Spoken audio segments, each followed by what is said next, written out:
നമോ ഭഗവതേ വാസുദേവായ. മധ്യോത്ഭവേ ഭുവ ഇളാവൃതനാംനി വർഷേ ഗൗരീപ്രധാനവനിതാജനമാത്രഭാജി സർവേണ മന്ത്രനുതിഭിः സമുപാസ്യമാനം സംകർഷണാത്മകമധീശ്വര സംശ്രയേ ത്വം. ഭദ്രാശ്വനാമക ഇളാവൃതപൂർവവർഷേ ഭദ്രസ്രവോഭിർഷിഭിः പരിണൂയമാനം കൽപ്പാന്തഗൂഢനിഗമോദ്ധരണപ്രവീണം ധ്യായാമി ദേവഹയശീർഷതനും ഭവന്തം. ധ്യായാമി ദക്ഷിണഗതേ ഹരിവർഷവർഷേ പ്രഹ്ലാദമുഖ്യപുരുഷേയഃ പരിഷവ്യമാണം ഉത്തുംഗശാന്തധവളാകൃതിമേകശുദ്ധജ്ഞാനപ്രദം നരഹരിം ഭഗവൻ ഭവന്തം. വർഷേ പ്രതീചി ലളിതാത്മനികേതുമാലേ ലീലാവിശേഷലസിതസ്മിതശോഭനാംഗം ലക്ഷ്മ്യാ പ്രജാപതിസുതൈശ്ച നിഷേവ്യമാണം തസ്യാ പ്രിയായ ധൃതകാമതനും ഭജേ ത്വാം. രമ്യേ ഹ്യതീജി ഖലു രമ്യകനാംനി വർഷേ തദ്വർഷനാഥമനുവർയസപര്യമാണം ഭക്തൈകവത്സലമമത്സരഹൃത്സുഭാന്തം മത്സ്യാകൃതിം ഭുവനനാഥ ഭജേ ഭവന്തം. വർഷം ഹിരൺമയ സമാഹ്വയമൗത്തരാഹമാസീനമദ്രധൃതി കർമ്മഠകാമഠാംഗം സംസേവതേ പിതൃഗവണപ്രവരോര്യമായം തം ത്വാം ഭജാമി ഭഗവൻ പരചിന്മയാത്മൻ. കിഞ്ചോത്തരേഷു കുരുഷു പ്രിയയാധരണ്യാ സംസേവിതോ മഹിതമന്ത്രനുതി പ്രഭേദൈ ദംഷ്ട്രാഗ്രഹൃഷ്ടഖനപൃഷ്ടഗരിഷ്ടവസ്മാ ത്വം പാഹി വിജ്ഞനുതയജ്ഞവരാഹമൂർത്തേ. യാം യാം ദിശം ഭജതി കിം പുരുഷാഖ്യവർഷേ സംസേവിതോ ഹനുമതാ ദൃഢഭക്തിഭാജ സീതാഭിരാമ പരമാത്ഭുതരൂപശാലീ രാമാത്മകഃ പരിലസൻ പരിപാഹി വിഷ്ണു. ശ്രീനാരദേന സഹ ഭാരതഖണ്ഡമുഖ്യൈഃ സ്വം സാഖ്യയോഗനുതിഭിः സമുപാസ്യമാന ആകൽപകാലമിഹ സാധുജനാഭിരക്ഷീ നാരായണോ നരസഖഃ പരിപാഹി ഭൂമൻ. പ്ലാക്ഷേർഘരൂപമയി ശാൽമലയിന്ദുരൂപം ദ്വീപേ ഭജന്തി കുശനാമനി വഹ്നിരൂപം ക്രൗഞ്ചേംബുരൂപമഥ വായുമയം ചശാകേ ത്വാം ബ്രഹ്മരൂപമപി പുഷ്കരനാംനി ലോകാഃ. സർവേ ധ്രുവാദിവിരുഡുഃ പ്രകരൈഗ്രഹൈശ്ച ഉച്ഛാദികേഷ്വയവേഷ്വഭികൽപ്യമാനൈഃ ത്വം ശിംസുമാരവപുഷാ മഹതാമുപാസ്യ സന്ധ്യാസുരുന്ധി നരകം മമ സിന്ധുശായിൻ. പാതാളമൂലഭുവിശേഷതനും ഭവന്തം ലോലൈകകുണ്ടലവിരാജി സഹസ്രശീർഷം നീലാംബരം ധൃതഹലം ഭുജഗാംഗനാഭിർജുഷ്ടം ഭജേ ഹരഗദാൻ ഗുരുഗേഹനാഥ. സർവത്ര ഗോവിന്ദനാമ സങ്കീർത്തനം ഗോവിന്ദ ഗോവിന്ദ. പിന്നീട് 21ാമത്തെ ദശകത്തിൽ 9 വർഷങ്ങളെ 7 ദ്വീപുകളെ ഭാഗവതത്തിൽ വർണ്ണിച്ചിട്ടുണ്ട്. അതിനാണ് ഇവിടെ വർണ്ണിക്കുന്നത്. മധ്യോത്ഭവേ ഭുവൈളാവൃതനംനി വർഷേ ഗൗരീ പ്രധാന വനിതാജനമത്ര ഭാജി സർവേണ മന്ത്രനുതിഭിः സമുപാസ്യമാനം സംകർഷണാത്മകമധീശ്വര സംശ്രയേ ത്വം. ഇളാവൃതം എന്നു പേരായിട്ടുള്ള വർഷത്തിൽ മഹാമേരുവിൻ്റെ ചുറ്റുഭാഗത്തും ആദ്യത്തെ വർഷം ഇളാവൃതാണത്രേ. ഇളാവൃതത്തിൽ പുരുഷന്മാരും ഇല്ല, ഒരു പുരുഷനേ ഉള്ളൂ, ബാക്കിയുള്ളവരൊക്കെ സ്ത്രീകളാണ്. ഇളാവൃതേതു ഭഗവാൻ ഭവ ഏക ഏവ പുമാൻ നഹ്യന്യസ്തത്രാപരോ നിർവിശതി ഭവാന്യാ ശാപനിമിത്തജ്ഞഃ യൽ പ്രവേക്ഷ്യത സ്ത്രീഭാവഃ തൽപശ്ചാദ്വക്ഷ്യാമി. ഭാഗവതത്തിൽ അത് പിന്നെ പറഞ്ഞു തരാമെന്ന് പറഞ്ഞു. 9ാമത്തെ സ്കന്ധത്തിലാണ് പറയുന്നത്. അവിടെ ഭഗവാൻ ശ്രീപാർവതിയോടുകൂടി രമിച്ചുകൊണ്ടിരിക്കുമ്പോൾ ചില മഹർഷിമാർ വന്നപ്പോൾ പാർവതിക്ക് കുറച്ച് ജാള്യത ഉണ്ട് എന്ന് തോന്നിയപ്പോൾ ഭഗവാൻ പാർവതിയെ സമാധാനിപ്പിച്ചുകൊണ്ട് പറഞ്ഞു, ഇനി ഇവിടെ വരുന്നവര് ആരും പുരുഷന്മാരായിട്ടുണ്ടാവില്ല, അഥവാ പുരുഷന്മാർ വന്നാൽ അവർ സ്ത്രീകളായിട്ട് മാറും എന്ന് പറഞ്ഞതിൻ്റെ ഫലമാണ് അവിടെ ഇന്നും സ്ത്രീകൾ മാത്രമേ ഉള്ളൂ എന്ന് പറയുന്നത്. അവിടെ ശ്രീ പരമേശ്വരൻ്റെ ഭാഗവതം വായനയാണ്. സാധാരണ ഈ സത്സംഗത്തിനും ഭാഗവതവും നാരായണീയത്തിനും ഒക്കെ പുരുഷന്മാർ കുറച്ചേ ഉണ്ടാവുള്ളൂ, എന്നാലും കുറച്ചുണ്ടാവും. അവിടെ ശ്രീപരമേശ്വരൻ്റെ ഈ പുരാണപാരായണത്തിന് പുരുഷന്മാരേ ഇല്ല കേൾക്കാൻ. ഭവാനീനാഥയ്യ സ്ത്രീഗണാർബുദ സഹസ്രൈ, കോടിക്കണക്കിന് സ്ത്രീകളാണ് ശ്രീപരമേശ്വരൻ്റെ ഈ പ്രഭാഷണം കേട്ടുകൊണ്ടിരിക്കുന്നത്. സംഘർഷണാത്മകം അധീശ്വര സംശ്രയത്വം, അവിടെ സംഘർഷണമൂർത്തിയായിട്ടുള്ള ഭഗവാനെ ശ്രീപരമേശ്വരൻ സ്തുതിച്ചുകൊണ്ടിരിക്കുന്നു. പിന്നെ ഇളാവൃതത്തിൻ്റെ കിഴക്ക് ഭാഗത്ത് ഭദ്രാശ്വം എന്ന വർഷത്തില് ഭദ്രശ്രവോഭിർഷിഭി പരിണൂയമാനം കൽപ്പാന്തഗൂഢനിഗമോദ്ധരണ പ്രവീണം ധ്യായാമി ദേവ ഹയശീർഷതനും ഭവന്തം. ഭദ്രശ്രവസ്സുകൾ എന്ന ഋഷികൾ ഹയഗ്രീവമൂർത്തിയായിരിക്കുന്ന ഭഗവാനെ സേവിച്ചു കൊണ്ടിരിക്കുന്നു. അതിൻ്റെ തെക്ക് പ്രഹ്ലാദൻ മുതലായിട്ടുള്ള ഭക്തന്മാർ നരസിംഹമൂർത്തിയായ ഭഗവാനെ സ്തുതിച്ചുകൊണ്ടിരിക്കുന്നു. പ്രഹ്ലാദൻ അവിടെ വെച്ച് നരസിംഹമൂർത്തിയെ സ്തുതിച്ചിട്ട് പറയാണ്, മഹാപ്രഭോ സ്വസ്ത്യസ്തു വിശ്വസ്യ ഖലപ്രസീദതാം ധ്യായന്തു ഭൂതാനി ശിവം മിഥോധിയ മനശ്ച ഭദ്രം ഭജതാത് അധോക്ഷജേ. എൻ്റെ മനസ്സ് മഹാപ്രഭോ അവിടുത്തെ പാദത്തിലാവണേ, ലോകത്തിനൊക്കെ മംഗളുണ്ടാവണമേ. സ്വസ്ത്യസ്തു വിശ്വസ്യ ഖലപ്രസീദതാം, ദുഷ്ടന്മാർ കൂടി സന്തോഷിക്കണമേ. സജ്ജനങ്ങൾക്ക് മാത്രമല്ല, ദുഷ്ടന്മാർ കൂടി സന്തോഷിക്കണേന്ന്. നമ്മളൊക്കെ പറയാറുള്ളത് സജ്ജനാസന്തു നിർഭയാഹ, സജ്ജനങ്ങളൊക്കെ സുഖമായിട്ടിരിക്കണേ എന്നാണ്. അങ്ങനെ പറഞ്ഞാൽ മതി, ദുർജനങ്ങൾ സുഖമായിട്ടിരിക്കണം എന്ന് പറയേണ്ട ആവശ്യമൊന്നുമില്ല.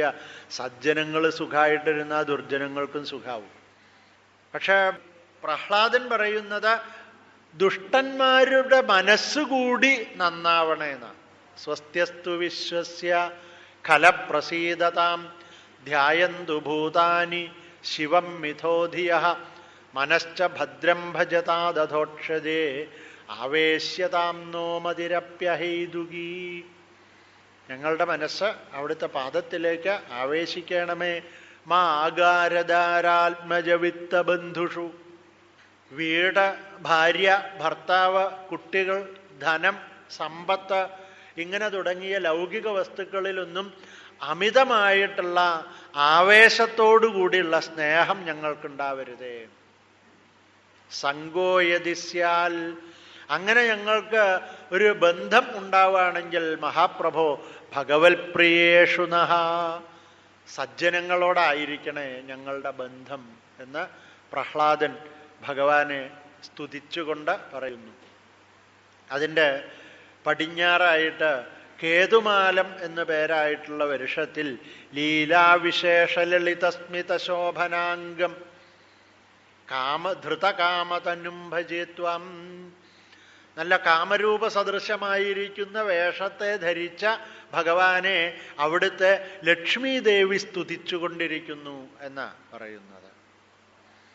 ലക്ഷ്മി ദേവി സ്ത്രീകളുടെയൊക്കെ പ്രതിനിധിയായിട്ട് കാമദേവനോട് ഇവിടെ പറയുന്നുണ്ട്. ലക്ഷ്മി ദേവിയാണ് പറയുന്നത്, നിങ്ങളാരും തെറ്റിദ്ധരിക്കേണ്ട, ഞാനാ പറയുന്നത്. കാരണം ഞാനൊരു പുരുഷനാ.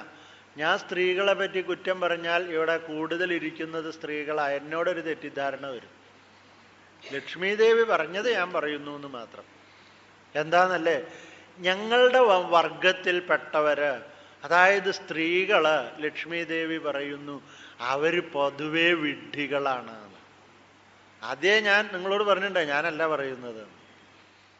അതെന്താ കാരണം? എന്താ കാരണം എന്ന് ചോദിച്ചാൽ, വിവാഹപ്രായമായാൽ പെൺകുട്ടികൾ നല്ല ഭർത്താവിനെ കിട്ടാൻ വേണ്ടിയിട്ട് ഉമാമഹേശ്വര പൂജ നടത്തുന്നു. അതുപോലെ തന്നെ ബ്രാഹ്മണരെ കാല് കഴുകിച്ച് അത് ഊട്ടി അവർക്ക് ദക്ഷിണൊക്കെ കൊടുത്ത് അനുഗ്രഹം വാങ്ങുന്നു. എന്തിനു വേണ്ടി? ഒരു മരിച്ചു പോകുന്ന ഒരാളെ ഭർത്താവായിട്ട് കിട്ടാൻ വേണ്ടിയിട്ട്. എന്തിനാ ഇങ്ങനെ ഇവര് കഷ്ടപ്പെടുന്നത്? എന്നെപ്പോലെ ഭഗവാനെ ഭർത്താവായിട്ട് കിട്ടാൻ എന്തുകൊണ്ട് എല്ലാ സ്ത്രീകളും ശ്രമിക്കുന്നില്ല എന്നാണ്. എല്ലാവർക്കും ഭഗവാൻ ഭർത്താവായിട്ട് വരണമെന്ന് പറഞ്ഞാൽ കിട്ടുമോ? കിട്ടും. കിട്ടില്ല എന്നല്ല, കിട്ടും. വേണമെന്ന് വിചാരിക്കണം, എല്ലാവർക്കും കിട്ടും ഭഗവാൻ. അങ്ങനെ സേവിച്ചാൽ ഭഗവാനെ കിട്ടും, ആഗ്രഹിച്ചാൽ കിട്ടും. കോടിക്കണക്കിന് ഗോപിമാർക്ക് ഭഗവാനെ ഭർത്താവായിട്ട് കിട്ടിയില്ലേ? 16,108 പെൺകുട്ടികൾക്ക് ഭഗവാൻ ഭർത്താവായിട്ട് വന്നില്ലേ? ഇതൊന്നുമില്ലാത്ത ആ കളഭം കൊടുത്ത കുബ്ജയ്ക്ക് ഭഗവാൻ ഭർത്താവായില്ലേ? എന്തുകൊണ്ട് നമുക്ക് ഭർത്താവായിക്കൂടാ? വില്യമംഗലം സ്വാമിയാരുടെ ഭർത്താവായില്ലേ ഭഗവാൻ? മേൽപ്പത്തൂർ ഭട്ടതിരിപ്പാടിന് ഭഗവാൻ ഭർത്താവായില്ലേ? അദ്ദേഹം, അവരൊക്കെ ആണുങ്ങളല്ലേ, ആണുങ്ങൾക്ക് എങ്ങനെയാ ഭർത്താവുക?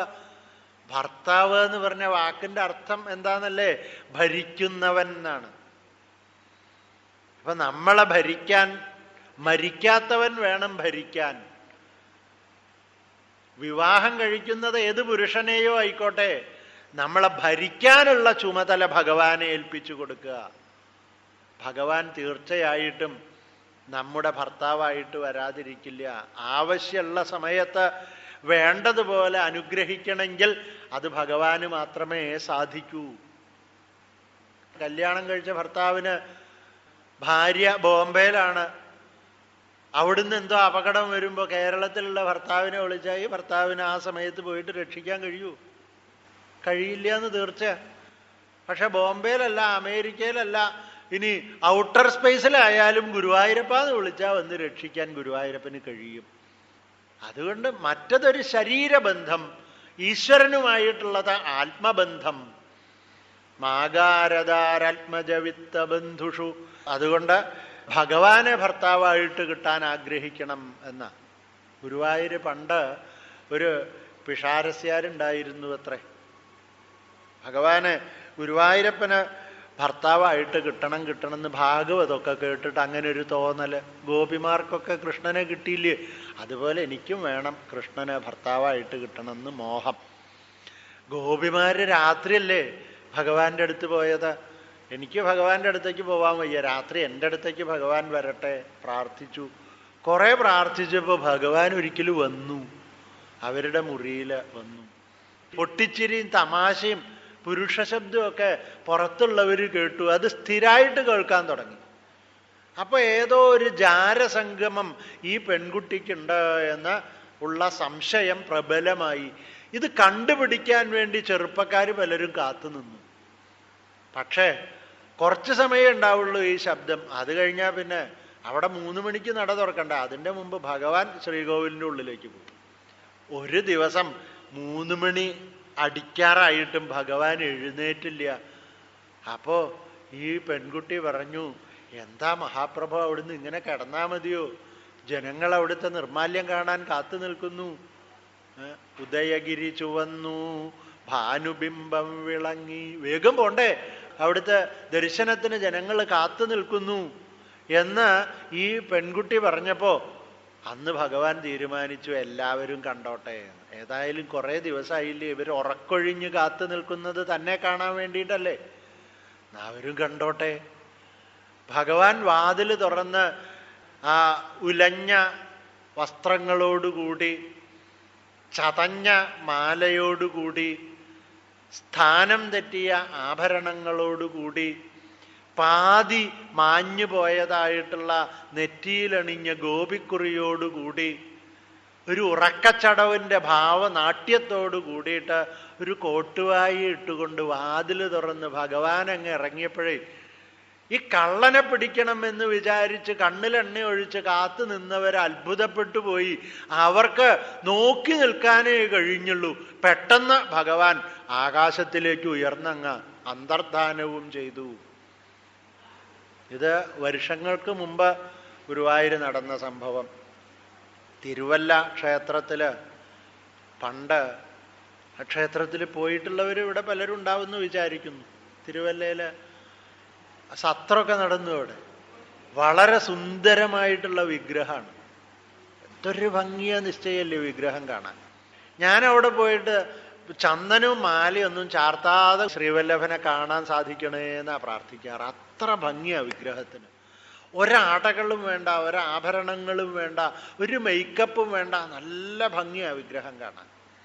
ആ ഭഗവാന്റെ സൗന്ദര്യം കണ്ടിട്ട് ഒരു കാലത്ത് ഈ തിരുവല്ല ദേശത്ത് ഇപ്പോഴും അനവധി നമ്പൂതിരിമാരുണ്ട്. ശ്രീവല്ലഭന് ബ്രാഹ്മണരെ വലിയ ഇഷ്ടമാണ്. ഒരിക്കല് ഒരു ബ്രാഹ്മണ ഗൃഹത്തിലെ ഒരു പെൺകുട്ടി എന്നും ഭഗവാന് വന്ന് തൊഴുമ്പോൾ പ്രാർത്ഥിക്കും, മഹാപ്രഭോ അവിടുന്ന് എന്നെ അവിടുത്തേതായിട്ട് സ്വീകരിക്കണേന്ന് പ്രാർത്ഥിക്കും. ആദ്യമൊക്കെ മനസ്സിലാ പ്രാർത്ഥിച്ചിരുന്നത്. പിന്നെ കുറച്ച് ഉറക്കെ അടുത്തുള്ളവർക്ക് കേൾക്കാൻ തക്കവണ്ണം. പിന്നെ ലജ്ജൊന്നുമില്ല, ഉറക്കെ പറയാൻ തുടങ്ങി. ആ കുട്ടിക്ക് ഭ്രാന്താ എന്ന് അടുത്തുള്ളവരൊക്കെ വിചാരിച്ചുള്ളൂ. ഒരു ദിവസം പ്രാർത്ഥിച്ചപ്പോൾ ഭഗവാൻ പറഞ്ഞു, ഇങ്ങോട്ട് വരൂ കുട്ടി. ഓടി അകത്തേക്ക് ശ്രീകോവിലിൻ്റെ ഉള്ളിലേക്ക്. ശാന്തിക്കാര് തടഞ്ഞിട്ട് അവർക്ക് പിടിച്ചു നിർത്താൻ കഴിഞ്ഞില്ല. ആ വിഗ്രഹത്തെ ചെന്നങ്ങ് കെട്ടിപ്പിടിച്ചു. കെട്ടിപ്പിടിച്ചതോട് കൂടിയിട്ട് ആ ശരീരം ആ വിഗ്രഹത്തിൽ ലയിച്ചു ചേർന്നു. ആ തുണി ഉടുത്തിരുന്ന വസ്ത്രങ്ങളും ആഭരണങ്ങളും ഒക്കെ താഴത്ത് വീണു. അന്ന് മുതൽക്ക് ശ്രീവല്ലഭ ക്ഷേത്രത്തില് നാലമ്പലത്തിലേക്ക് സ്ത്രീകൾക്ക് പ്രവേശനം നിരോധിച്ചു. പിന്നെ അടുത്ത കാലത്താണ് സ്ത്രീകൾക്ക് അവിടെ പ്രവേശനം അനുവദിച്ചത്. നിങ്ങൾ വേണമെങ്കിൽ അവിടെ പോയിട്ട് അന്വേഷിച്ചാൽ ഇത് സത്യമാണോ എന്നറിയാം. അടുത്ത കാലത്താണ് അവിടെ സ്ത്രീകൾക്ക്, ഇപ്പൊ സ്ത്രീകൾക്കൊക്കെ പ്രവേശിക്കാം, അത് അടുത്ത കാലത്താണ് പ്രവേശനം അനുവദിച്ചത്. അപ്പോൾ ഭഗവാനെ ഭർത്താവായിട്ട് കിട്ടണമെന്ന് ആഗ്രഹിച്ചാൽ കിട്ടാതിരിക്കുന്നില്ല. മീര, ഭക്ത മീര ഭഗവാനെ ഭർത്താവായിട്ട് കിട്ടണമെന്ന് ആഗ്രഹിച്ചു, കിട്ടി. അതാണല്ലോ ഗോപിമാർക്ക് എങ്ങനെയാണോ കൃഷ്ണൻ, അതുപോലെ മീരയ്ക്ക് വേണ്ടിയും കൃഷ്ണൻ എന്ത് പണിയും ചെയ്തു എന്നാ. പണ്ഡരീപുരത്തേക്ക് ഭക്തജനങ്ങളൊക്കെ ഭജന പാടിക്കൊണ്ട് പോകുമ്പോൾ ഭക്തമീരയ്ക്കും ഒരാഗ്രഹം, പണ്ഡരീപുരത്ത് ആ വിഠ്ഠലനാഥൻ്റെ അടുത്തേക്ക് അവരുടെ കൂടെ ഭജനയും പാടി പോവണമെന്ന്. പക്ഷെ ഭർതൃഗൃഹത്തിലുള്ളവർ സമ്മതിക്കണ്ടേ. ഏതായാലും മീര അവരുടെ കൂടെ യാത്രയായി. മീര പോയാൽ തിരിച്ചു വരുമ്പോൾ മീരയ്ക്ക് ഇവരുടെ കയ്യിൽ നിന്ന് എന്തൊക്കെ പ്രഹരവും ഉപദ്രവവും ഒക്കെ കിട്ടുകയെന്നറിയില്ല. തൻ്റെ ഭക്തയെ ആരും ഉപദ്രവിക്കുന്നത് ഭഗവാന് ഇഷ്ടമല്ല. മീര പോയെങ്കിലും ഈ ഭർത്താവിനെ ശുശ്രൂഷിക്കാനും അച്ഛനമ്മമാരുടെയൊക്കെ കാലൊഴിഞ്ഞു കൊടുക്കാനും അവിടുത്തെ ഗൃഹജോലികളൊക്കെ ചെയ്യാനും അവിടെ മീര ഉണ്ടായിരുന്നു. അതേതാ മീര? അത് കൃഷ്ണൻ തന്നെ മീരയായി. ആ വിഠോബ ഭക്തമീരയുടെ രൂപത്തില് ഈ ഗൃഹത്തില് ഈ നികൃഷ്ടമായിട്ടുള്ള കർമ്മങ്ങളൊക്കെ ഭഗവാൻ ചെയ്തു.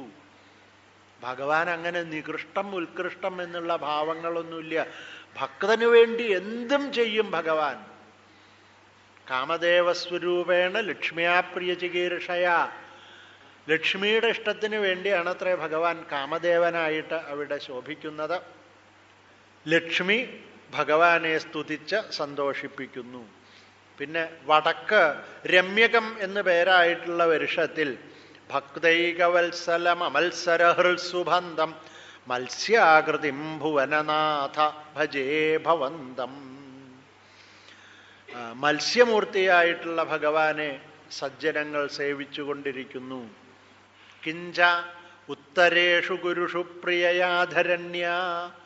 ഉത്തരഗുരു എന്ന ദേശത്ത് സാക്ഷാൽ ഭൂമിദേവി തന്നെ വരാഹമൂർത്തിയായിട്ടുള്ള ഭഗവാനെ സ്തുതിച്ചുകൊണ്ടിരിക്കുന്നു. യാമ്യം ദിശം കി ഭജതി കിംപുരുഷാഖ്യവർഷേ. തെക്ക് ഭാഗത്ത് കിംപുരുഷം എന്ന് പേരായിട്ടുള്ള വർഷം. അവിടെ സംസേവിതോ ഹനുമതാ ദൃഢഭക്തിഭാജ. ഹനുമാൻ സാക്ഷാൽ ശ്രീരാമചന്ദ്ര മഹാപ്രഭുവിനെ സേവിച്ചു കൊണ്ടിരിക്കുന്നു.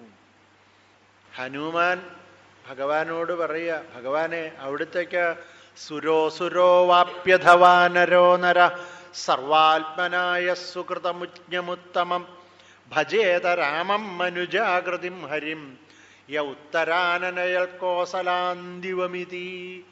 ആരാ വരുന്നതെന്ന് ഭഗവാൻ നോക്കില്ല.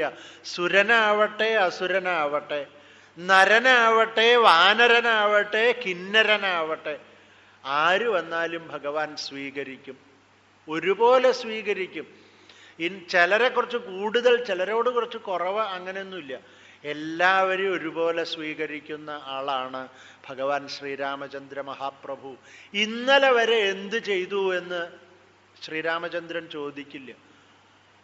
ഇന്നലെ വരെ നീ തോന്നിവാസിയായിട്ടല്ലേ നടന്നിരുന്നത്, അത് ഭഗവാൻ ചോദിക്കില്ല.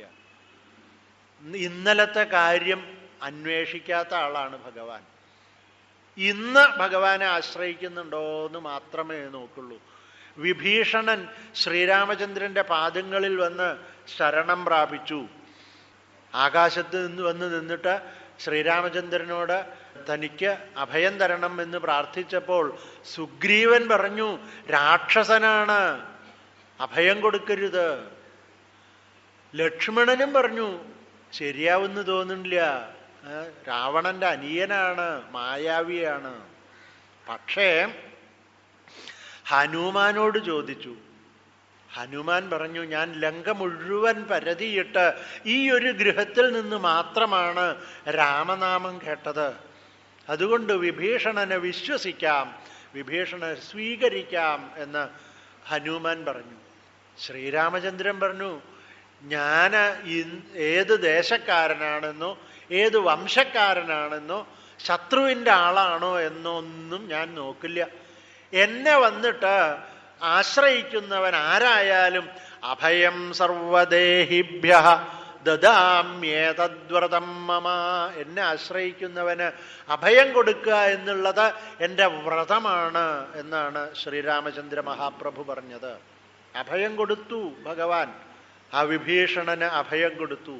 വിഭീഷണനെ ലങ്കയിലെ രാജാവായിട്ട് അവിടെ വെച്ചങ്ങ് അഭിഷേകം ചെയ്തു. അത് കണ്ടപ്പോൾ സുഗ്രീവൻ ചോദിച്ചു, മഹാപ്രഭു അവിടുന്ന് ഈ വിഭീഷണനെ ലങ്കയിലെ രാജാവായിട്ട് അഭിഷേകം ചെയ്തു, നാളെ രാവണൻ അവിടുത്തെ വന്ന് ആശ്രയിച്ചാൽ അഭയം കൊടുക്കില്ലേ? കൊടുക്കും. അപ്പൊ രാവണന് എവിടെ സ്ഥാനം കൊടുക്കുക? രാവണനും ഒരു രാജാവല്ലേ, എവിടുത്തെ രാജാവായിട്ടാ? എന്താ സംശയം? എനിക്ക് അവകാശപ്പെട്ട ഒരു രാജ്യമുണ്ട്, അയോധ്യ.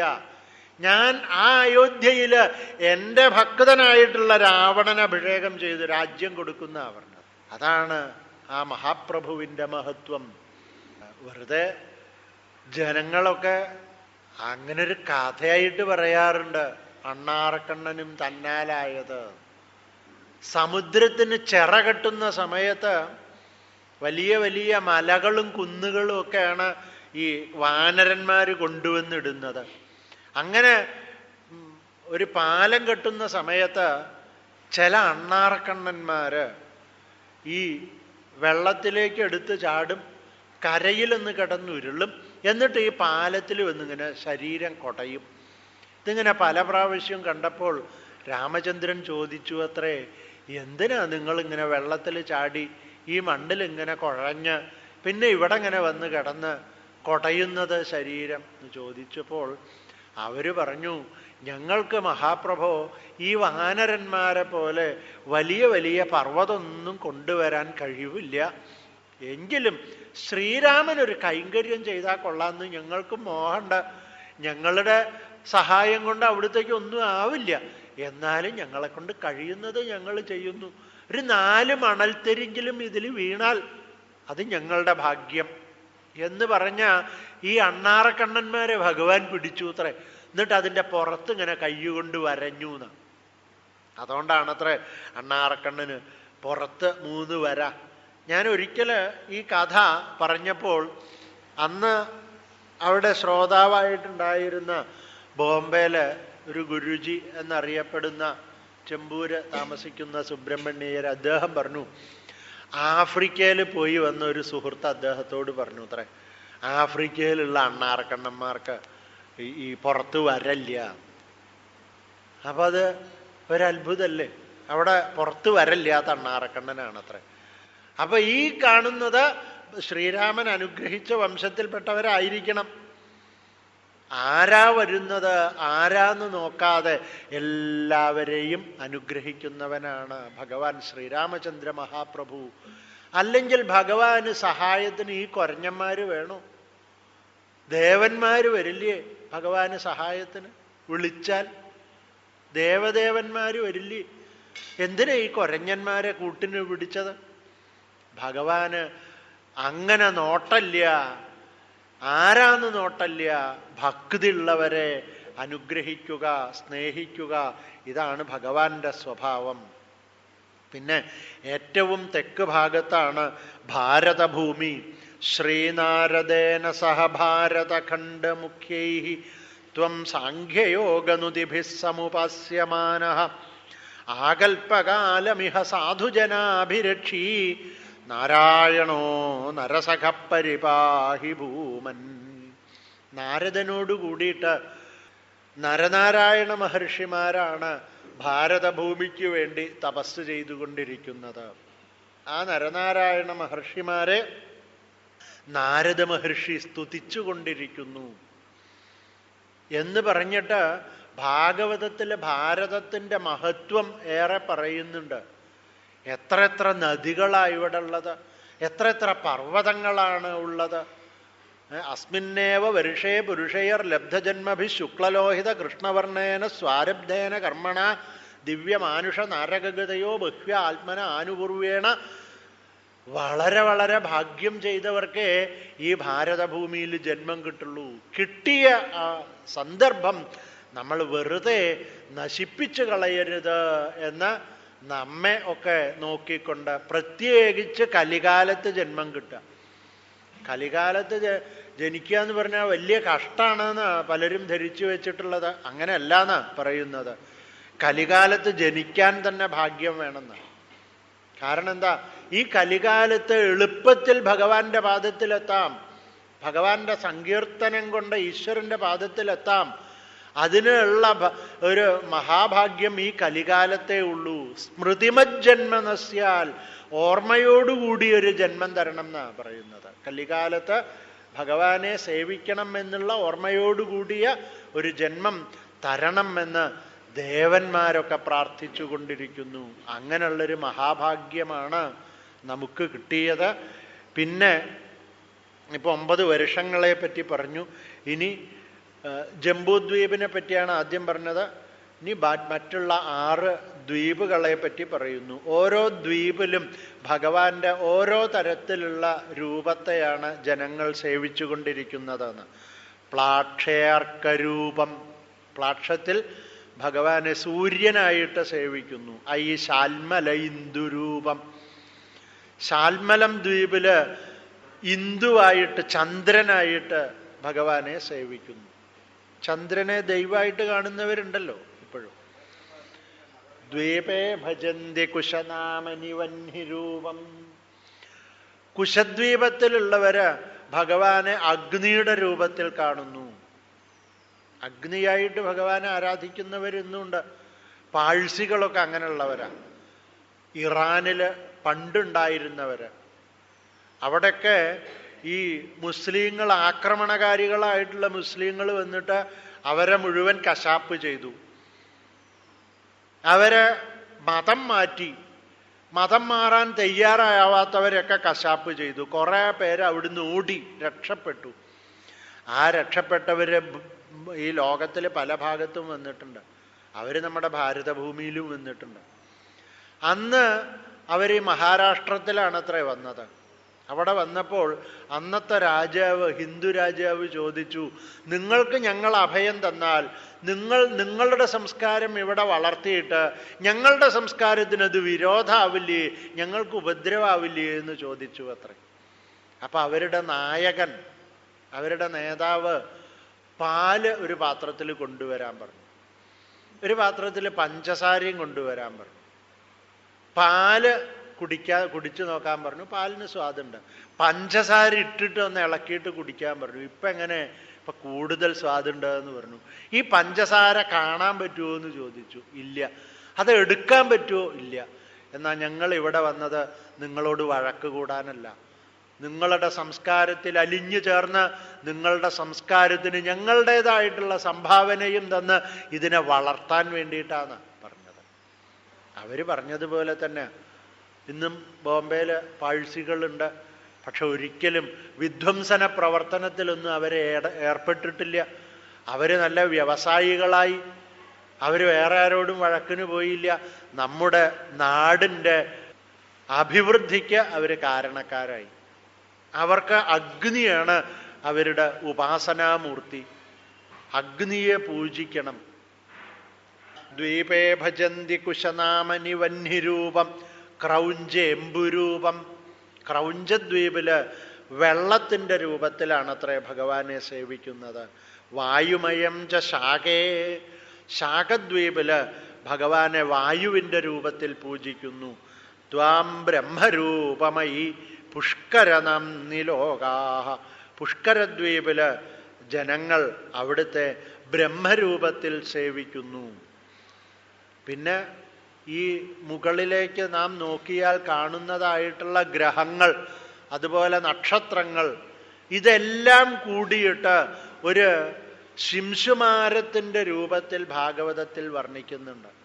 5-ാമത്തെ സ്കന്ധത്തില് 23-ാമത്തെ അധ്യായത്തിൽ ഈ അധ്യായം ദിവസേന പാരായണം ചെയ്യുന്നവർക്ക് ഗ്രഹപ്പഴുണ്ടാവില്ല എന്നാണ് പറയുന്നത്. അതൊക്കെ വിഷമം. ഭാഗവതം വായിക്കാൻ തന്നെ വിഷമം. അതും വരാത്തത് പഞ്ചമസ്കന്ധം വായിക്കാൻ അതിലേറെ വിഷമം. വലിയ വലിയ കല്ലുള്ള റോട്ടിൽ കൂടെ കാളവണ്ടി ഇങ്ങനെ പോകുന്നത് പോലെ കടകടക്കടകടക്കടകടകടാന്ന് പറഞ്ഞിട്ട് ഞങ്ങളെ കൊണ്ടാവില്ല പഞ്ചമസ്കന്ധം ഒന്ന് വായിക്കാൻ എന്ന് പറയുന്നവർക്ക് കൂടി എളുപ്പത്തിൽ ഇത് അത്രയും വേണ്ട, ഈ ശ്ലോകം വായിച്ചാൽ മതി എന്നാ ദിവസേന. സർവൈർധ്രുവാദിഭിരുടു പ്രകരൈർഗ്രഹൈശ്ച പുച്ഛാദികേഷ്വവയവേഷ്വഭികൽപ്യമാനയ്യ ത്വം ശിംശുമാരവപുഷാ മഹതാമുപാസ്യ സന്ധ്യാസുരുന്ധി നരകം മമ സിന്ധുശായിൻ. ഭഗവാന്റെ ഈ ശിംശുമാര രൂപത്തെ 3 സന്ധ്യകളിലും ധ്യാനിക്കുന്നവന്റെ നരകങ്ങളൊക്കെ അവിടുന്ന് നശിപ്പിച്ചു കൊടുക്കണേന്നാ പ്രാർത്ഥിച്ചത്. അപ്പോൾ ഭാഗവതത്തിലെ 5-ാമത്തെ സ്കന്ധത്തിലെ 23-ാമത്തെ അധ്യായം വായിക്കുന്നതിനേക്കാൾ എളുപ്പമാണ് നാരായണീയത്തിലെ ഈ 21-ാമത്തെ ദശകത്തിലെ 9-ാമത്തെ ശ്ലോകം വായിക്കാൻ, 11-ാമത്തെ ശ്ലോകം വായിക്കാൻ. ഇത് വായിച്ചാൽ നമ്മുടെ ഗ്രഹപ്പഴൊക്കെ മാറിക്കിട്ടും. ദിവസേന 3 നേരവും ഈ ശ്ലോകം പാരായണം ചെയ്യുന്നത് നല്ലതാണ്. ഇതിൻ്റെ ഒക്കെ താഴെയാണ് ഭഗവാൻ ആദിശേഷൻ ശോഭിക്കുന്നത്. ശേഷതനും ഭവന്തം ലോലൈക കുണ്ടല വിരാജി സഹസ്രശീർഷം നീലാംബരം ധൃതഹലം ഭുജഗംഗനാഭിർജുഷ്ടം ഭജേ ഹരഗദാൻ ഗുരുഗേഹനാഥാം. അവിടെ എങ്ങനെയാ ഭഗവാൻ ശോഭിക്കുന്നത്? നീലാംബരം, നീലപ്പെട്ടുടുത്തിട്ടുണ്ടെന്ന്. ധൃതഹലം, ഹലകകുതി കൃതസുഭഗസുന്ദരഭുജ എന്നാണ് പഞ്ചമസ്കന്ധത്തിൽ പറയുന്നത്. ഭഗവാൻ മാഹേന്ദ്രോ വാരണേന്ദ്രൈവ കാഞ്ചനീം കക്ഷാം ഉദാരലീലോ ബിഭർത്തി. മാഹേന്ദ്രന്റെ വാരണേന്ദ്രം പോലെ. വാരണം എന്ന് പറഞ്ഞാൽ ആന. വാരണേന്ദ്രൻ ആനശ്രേഷ്ഠൻ. ഈ ദേവേന്ദ്രന്റെ ആന ഐരാവതം. ഐരാവതത്തെ പോലെ എന്ന് പറഞ്ഞാൽ വെളുത്ത നിറം എന്നർത്ഥം. ഐരാവതത്തിന് വെളുത്ത നിറം. അതുപോലെ വെളുത്ത നിറത്തിലുള്ള ഭഗവാൻ അരയിൽ നീലപ്പെട്ടുടുത്ത് ഒരു കയ്യ് ഈ കലപ്പയുടെ മുകളിൽ വെച്ച് ഒരു കാതില് കുണ്ടലവും അണിഞ്ഞുകൊണ്ട് നാഗകന്യകമാരുടെ സ്തുതി കേട്ടുകൊണ്ട് അവരെ അനുഗ്രഹിച്ചുകൊണ്ട് ശോഭിക്കുന്നു. ഭഗവാന്റെ നാമം ഭാഗവതത്തിൽ പറയാണ്, എന്നാമശ്രുതമനുകീർത്തയേതകസ്മാത് ആർത്തോ വാ യതിപതിത പ്രലംബനദ്വാ ഹന്യം ഹസ്സപതി നൃണാമശേഷമന്യം കം ശേഷാദ് ഭഗവത ആശ്രയേൻ മുമുക്ഷു. ഭഗവാന്റെ നാമം ഒന്ന് കേൾക്കുക, ഏതെങ്കിലും നാമം ഒന്ന് കേൾക്കുക. അനുകീർത്തയേത്, അല്ലെങ്കിൽ പലരും ജപിക്കുന്നതിൻ്റെ കൂടെ ഒന്ന് ജപിക്കുക. അകസ്മാത്, അത് പെട്ടെന്നായാൽ മതി. ആർത്തോവാ, ദുഃഖിതനായിട്ട് മതി. യതി പതിതഃ, വീഴുമ്പോൾ ആയാലും മതി. പ്രലംബനദ്വാ, മറ്റുള്ളവരെ പരിഹസിച്ചിട്ടായാലും മതി. പോണത് കണ്ടില്ലേ? നാരായണ നാരായണ എന്ന് ചോദിച്ചാൽ മോക്ഷം കിട്ടുമെന്ന് പറയുന്ന ആൾക്കാരാ പോണത്. എന്നിങ്ങനെ പരിഹസിച്ച് പറഞ്ഞാൽ മതി.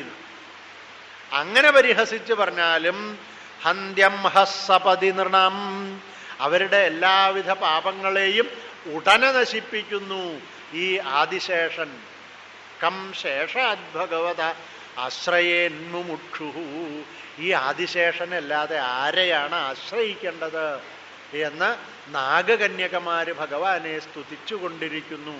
അങ്ങനെയുള്ള ഭഗവാന്റെ രൂപം കൂടി വർണ്ണിച്ചുകൊണ്ടാണ് ഭട്ടതിരിപ്പാട് ഈ 21ാമത്തെ ദശകം സമർപ്പിച്ചത്.